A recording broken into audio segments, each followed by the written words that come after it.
नमस्कार साथियों, मैं सीमा यादव उम्मीद करती हूँ आप सभी अच्छे होंगे। शुरू करती हूँ सेवा सदन का अगला भाग। उधर गजाधर को ज्यों ही मालूम हुआ कि सुमन पद्म सिंह के घर गई है, उसका संदेह जो था वो पूरा हुआ। वह घूम घूम कर शर्मा जी को हर जगह बदनाम करने लगा। पहले वह उनके मित्र विट्ठल दास के पास गया। उन्होंने उसकी कथा को वेद वाक्य समझा। यह देश का सेवक और सामाजिक अत्याचारों का शत्रु, उदारता और अनुदारता का विलक्षण संयोग था। उसके विश्वासी हृदय में सारे जगत के प्रति सहानुभूति थी, किंतु अपने वादी के प्रति लेस मात्र भी सहानुभूति न थी। वैमनस्य में अंधविश्वास की चेष्टा होती है। जब आपस में कलह होती है तो अंधविश्वास हर पल बढ़ता है। वो हमारे मनों को मिलने ही नहीं देता है, सोच को एक होने ही नहीं देता। जब से पद्म सिंह ने मुजरे का प्रस्ताव किया था, विट्ठल दास को उनसे द्वेष सा हो गया था। वे यह समाचार सुनते ही फूले न समाये। शर्मा जी के मित्र और सहयोगियों के पास जा जाकर इसकी सूचना दे आए। लोगों को कहते देखा आपने, मैं कहता न था कि यह जलसा अवश्य रंग लाएगा। एक ब्राह्मणी को उसके घर से निकालकर अपने घर में रख लिया। बेचारा पति चारों ओर रोता फिरता है। यह है उच्च शिक्षा का आदर्श। ये हमारा समाज ऐसा है। यदि कोई किसी की मदद करना चाहे भी तो उल्टा ही उस पर आरोप प्रत्यारोप कर दिए जाते हैं। तो कहीं कहीं लोग डर की वजह से भी मदद को हाथ नहीं बढ़ाते। उदाहरण था, यदि रोड पर कहीं कोई जा रहा है और कोई एक्सीडेंट हो गया तो देखते सब हैं, लेकिन बचाने से डरते हैं कि पुलिस भी आएगी तो कानून भी पहले उसी को पकड़ेगी जिसने मदद के लिए हाथ आगे बढ़ाया। तो वही समाज का हाल है कि कहीं गलत हो रहा है और जो हैं भी समाज में कुछ प्रतिशत लोग वो मदद करना भी चाहें तो ये आरोप और प्रत्यारोप उन्हें भी मजबूर कर देते हैं। बेचारा पति चारों ओर रोता फिरता है। यह है उच्च शिक्षा का आदर्श। मैं तो ब्राह्मणी को उनके यहाँ देखते ही भांप गया था कि दाल में कुछ काला है, लेकिन यह न समझा था कि अंदर ही अंदर यह खिचड़ी पक रही है। आश्चर्य तो यह था कि जो लोग शर्मा जी के स्वभाव से भली भांति परिचित थे, उन्होंने भी इस पर विश्वास कर लिया।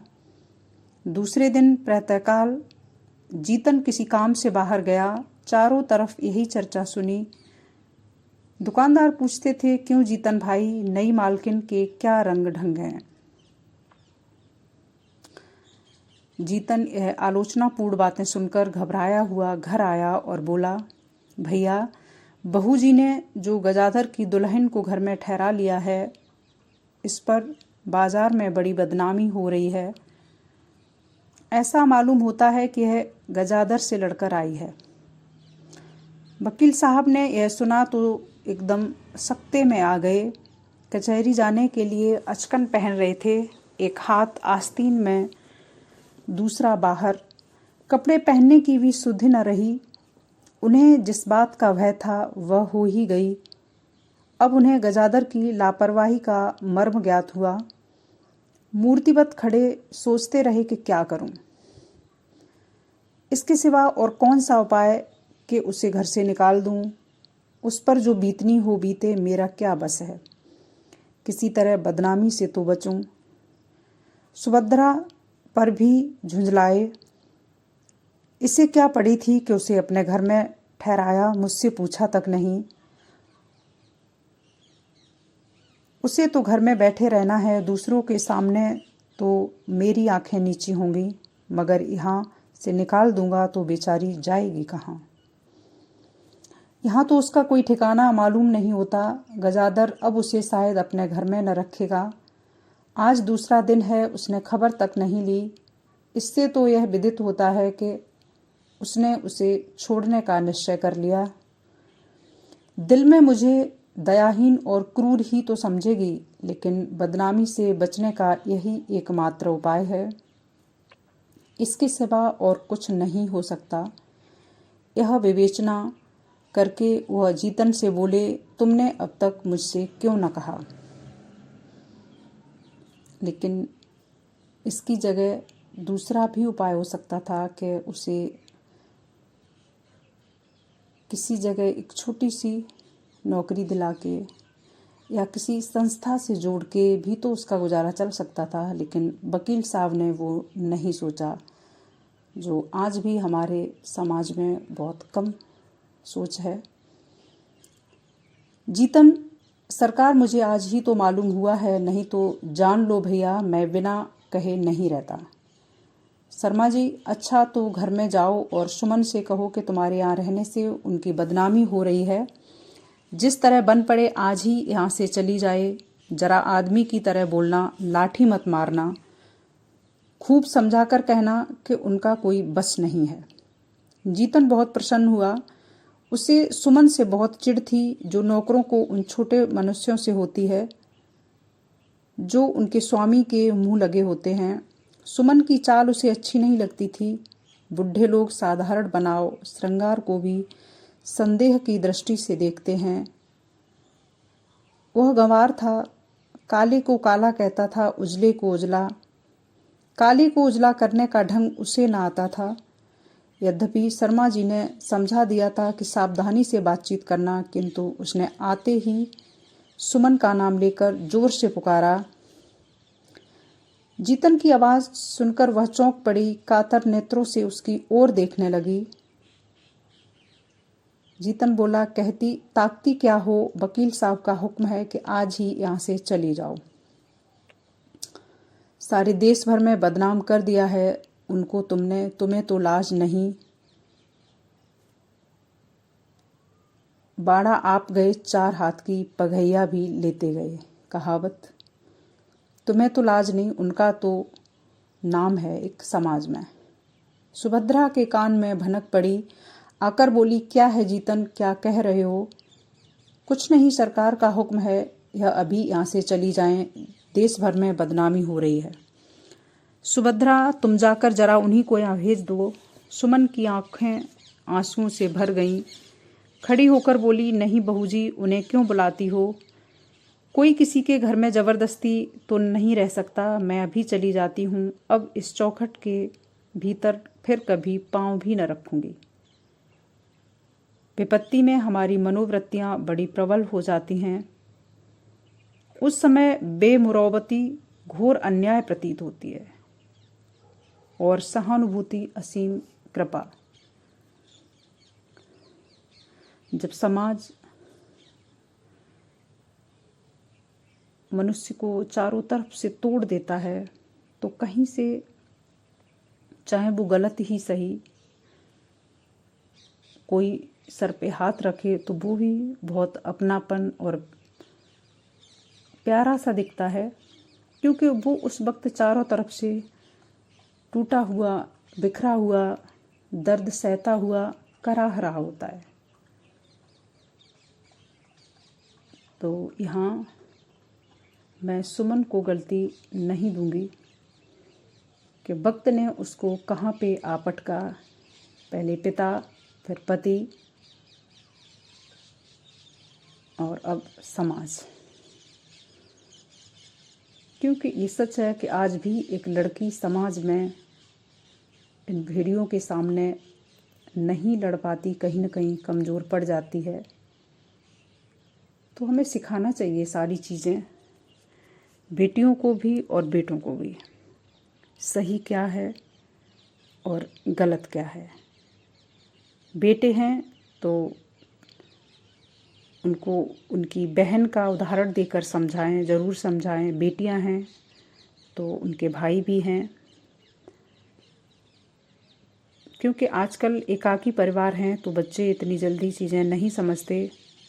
हम माँओं का कर्तव्य है कि उन्हें हर उदाहरण से समझाएं, तभी हम कुछ समाज में अपना योगदान कर पाएंगे, जो बहुत ज़रूरी है।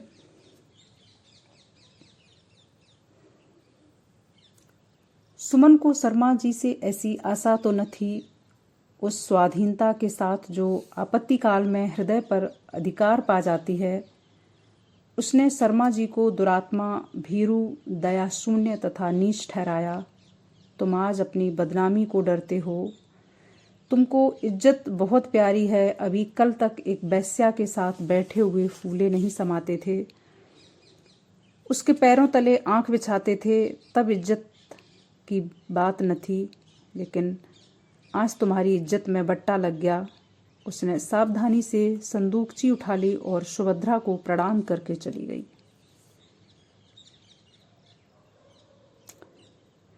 दरवाजे पर आकर सुमन सोचने लगी कि अब कहाँ जाऊं। गजाधर की निर्दयता से भी उसने इतना दुख न उसको हुआ जितना इस समय हो रहा था। उसे अब मालूम हुआ कि मैंने अपने घर से निकलकर बड़ी भूल की।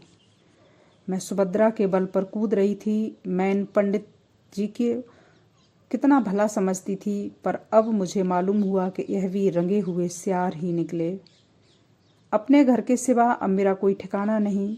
मुझे दूसरों की चरौरी करने की ज़रूरत ही क्या। मेरा कोई घर नहीं था।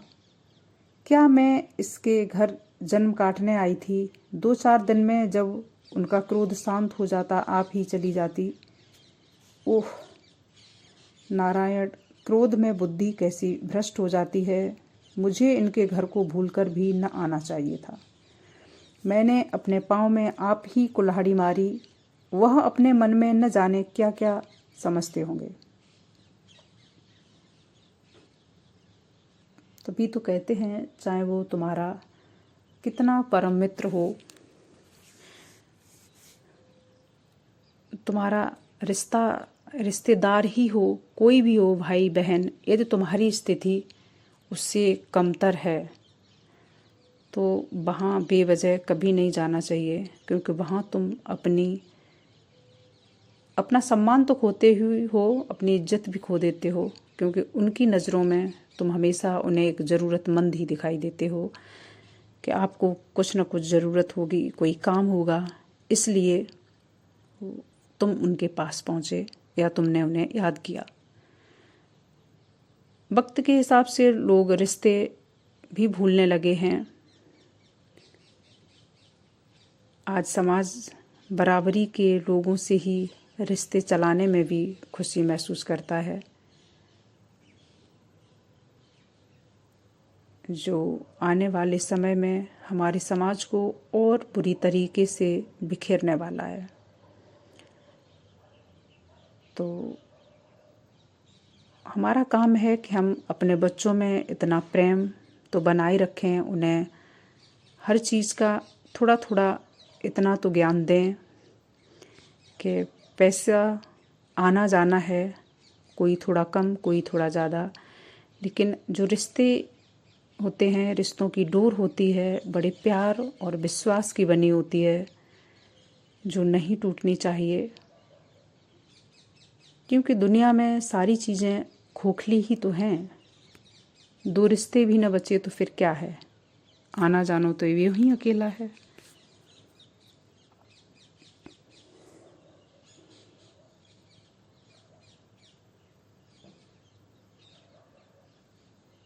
यह सोचते हुए सुमन आगे चली, पर थोड़ी दूर चलकर उसके विचारों ने फिर पलटा खाया। मैं कहाँ जा रही हूँ? वह अब मुझे घर में तो घुसने नहीं देंगे। मैंने कितनी विनती की पर उन्होंने एक न सुनी।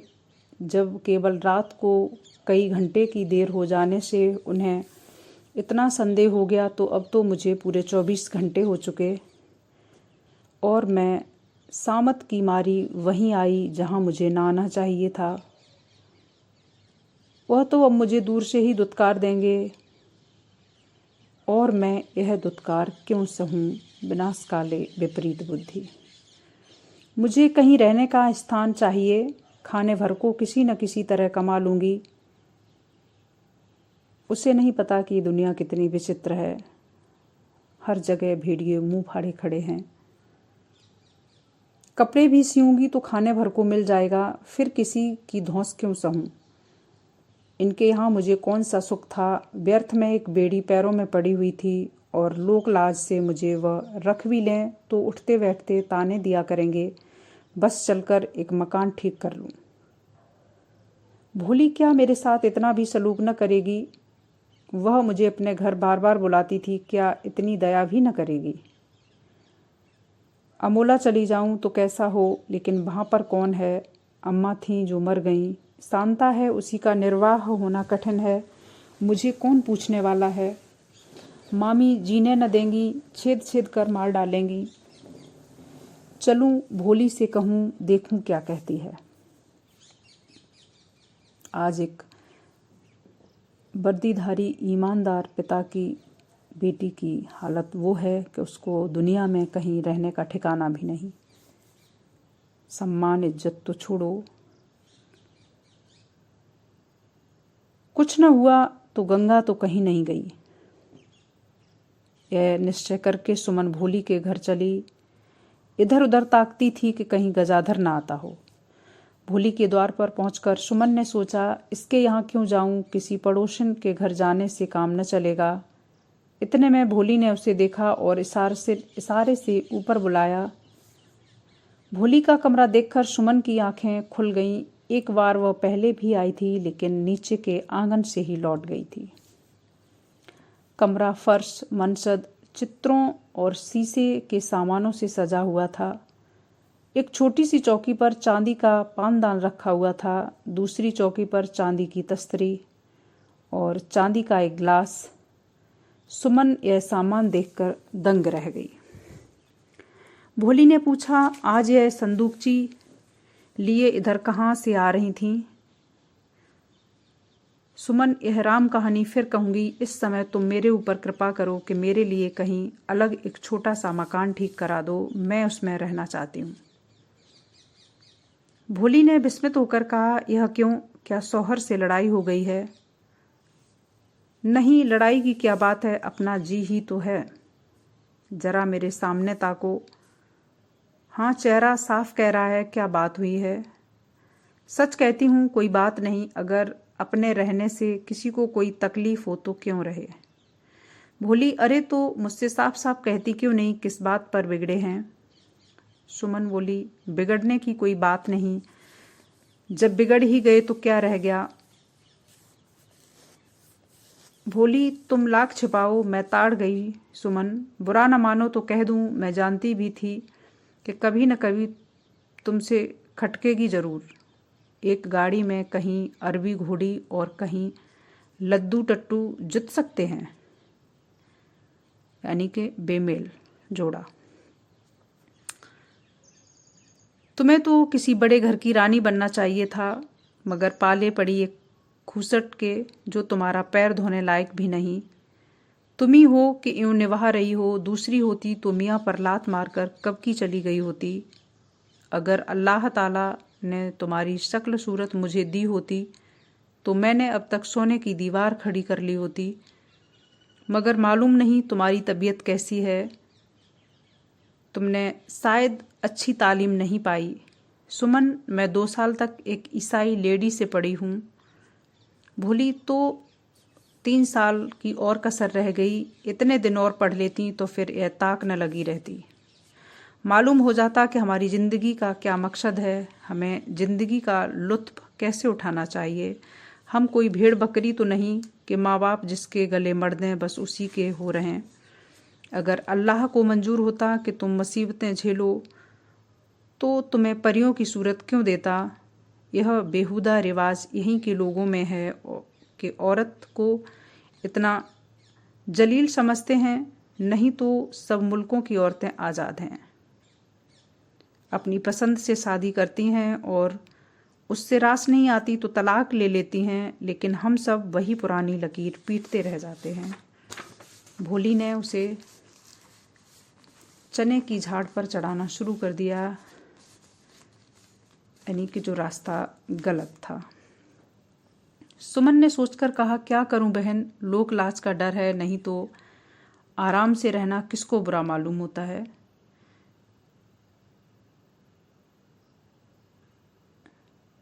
भोली, यह सब उसी जिहालत का नतीजा है। मेरे माँ बाप ने मुझे एक बूढ़े मियाँ के गले बांध दिया था।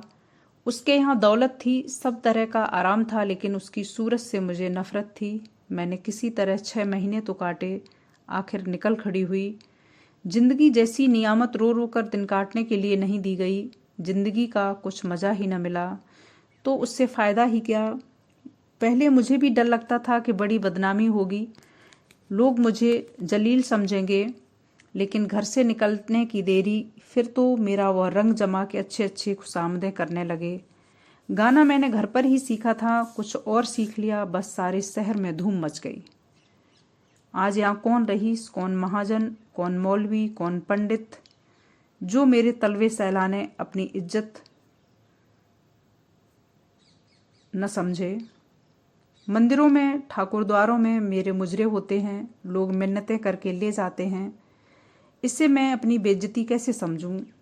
अभी एक आदमी भेज दूं तो तुम्हारे कृष्ण मंदिर के महंत जी दौड़े चले आएंगे।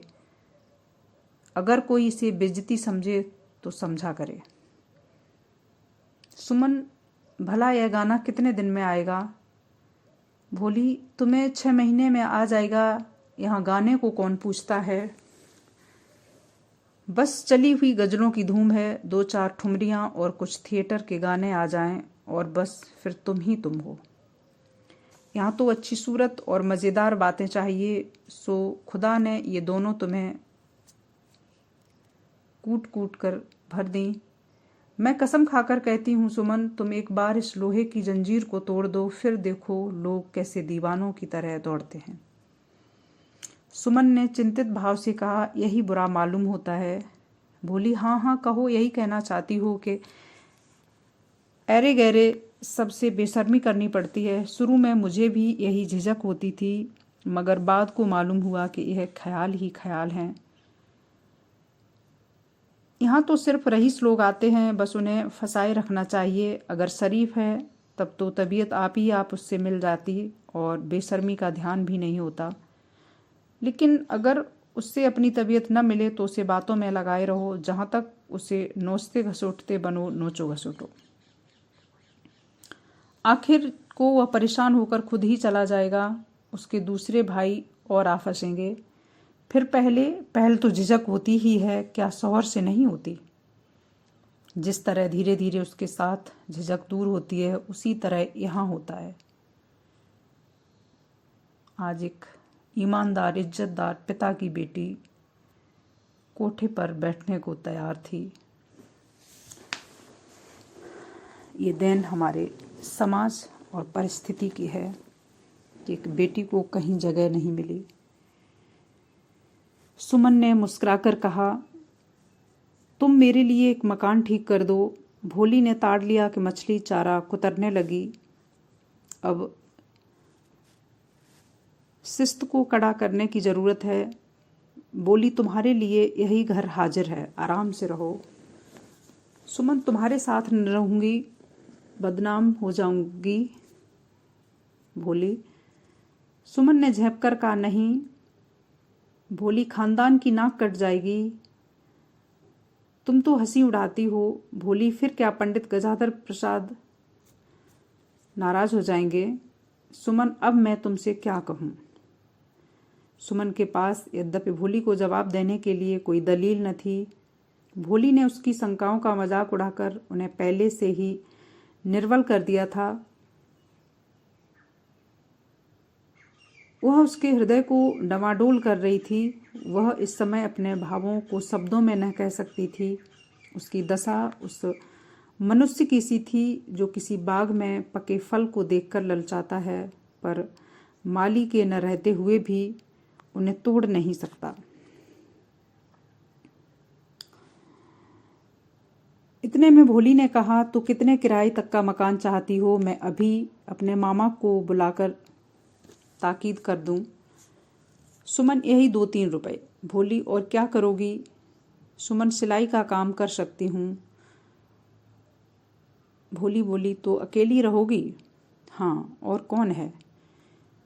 कैसी बच्चों की सी बातें कर रही हो? अरे पगली, आंखों से देखकर अंधी बनती हो। भला अकेले घर में एक दिन भी तेरा निवाह होगा क्या? दिन दहाड़े आबरू लुट जाएगी।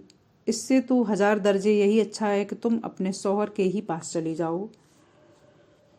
सुमन, उसकी तो सूरत देखने को जी नहीं चाहता। अब तुमसे क्या छिपाऊं? अभी परसों वकील साहब के यहाँ तुम्हारा मुजरा हुआ था। उनकी स्त्री मुझसे प्रेम रखती है। उन्होंने मुझे मुजरा देखने को बुलाया और 12-1 बजे तक मुझे आने न दिया। जब तुम्हारा गाना खत्म हो चुका तो मैं घर आई। बस इतनी सी बात पर वो इतने बिगड़े कि जो मुंह में आया बकते रहे। यहाँ तक कि वकील साहब से भी पाप लगा दिया। कहने लगे, चली जा, अब सूरत न दिखाना। बहन, मैं ईश्वर को बीच में देखकर कहती हूँ कि मैंने उन्हें मनाने का बड़ा यत्न किया। रोई, पैर पड़ी, पर उन्होंने घर से ही निकाल दिया। अपने घर में कोई नहीं रखता तो क्या ज़बरदस्ती है? वकील साहब के घर गई कि 10-5 दिन रहूंगी, फिर जैसा होगा देखा जाएगा। पर इस निर्दयी ने वकील साहब को बदनाम कर डाला। उन्होंने मुझे कहला भेजा कि यहाँ से चली जाओ बहन, और सब दुख मेरे ही सर आन पड़ा। पर यह संतोष तो था कि नारायण इज्जत के निभाए जाते हैं, पर कलंक की कालिख मुंह में लग गई। अब चाहे सिर पर जो कुछ पड़े, मगर उस घर में नहीं जाऊंगी। यह कहते कहते सुमन की आंखें भर आईं। भोली ने दिलासा देकर कहा, अच्छा, पहले हाथ मुंह धो डालो, कुछ नाश्ता कर लो, फिर सलाह होगी। मालूम होता है कि तुम्हें रात भर नींद नहीं आई। यहाँ पानी मिल जाएगा, सुमन बोली। भोली ने मुस्कुराकर कहा, सब इंतजाम हो जाएगा। मेरा कहार हिंदू है। यहाँ कितने ही हिंदू आया करते हैं, उनके लिए एक हिंदू कहार रख लिया है। भोली की बूढ़ी मामी सुमन को गुसलखाने में ले गई। वहाँ उसने साबुन से स्नान किया। तब मामी ने उसके बाल गूंथे, एक नई रेशमी साड़ी पहनने के लिए लाई। सुमन जब ऊपर आई तो भोली ने उसे देखा तो मुस्कुराकर बोली, जरा जाकर आईने में मुंह देख लो। सुमन शीशे के सामने गई। उसे मालूम हुआ कि सौंदर्य की मूर्ति सामने खड़ी है। सुमन अपने को कभी इतना सुंदर न समझती थी। लज्जायुक्त अभिमान से मुख कमल खिल उठा और आंखों में नशा छा गया। वह एक कोच पर लेट गई।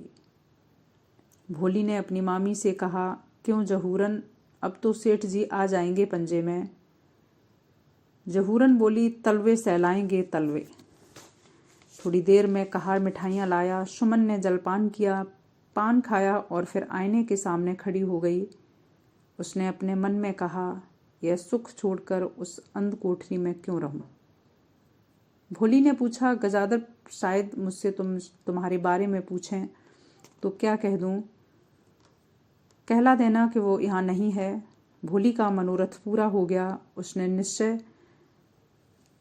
कर लिया कि सेठ बलभद्र, जो अब तक मुझसे कन्नी काटते फिरते थे, इस लावण्यमयी सुंदरी पर भ्रमर की भांति मंडराएंगे। सुमन की दशा उस लोभी डॉक्टर के जैसी थी जो अपने किसी रोगी मित्र को देखने जाता है और फीस के रुपए अपने हाथों से नहीं लेता। संकोच बस कहता है इसकी क्या जरूरत है, लेकिन जब रुपए उसकी जेब में डाल दिए जाते हैं तो हर्ष से मुस्कुराता हुआ घर से निकल लेता है। पद्म सिंह के एक बड़े भाई मदन सिंह थे। वह घर का कामकाज देखते थे। थोड़ी सी जमींदारी थी, कुछ लेन देन करते थे। उनके एक ही लड़का था जिसका नाम था सदन सिंह। आज के लिए बस इतना ही। कल से शुरू करूंगी सदन सिंह की कहानी। धन्यवाद।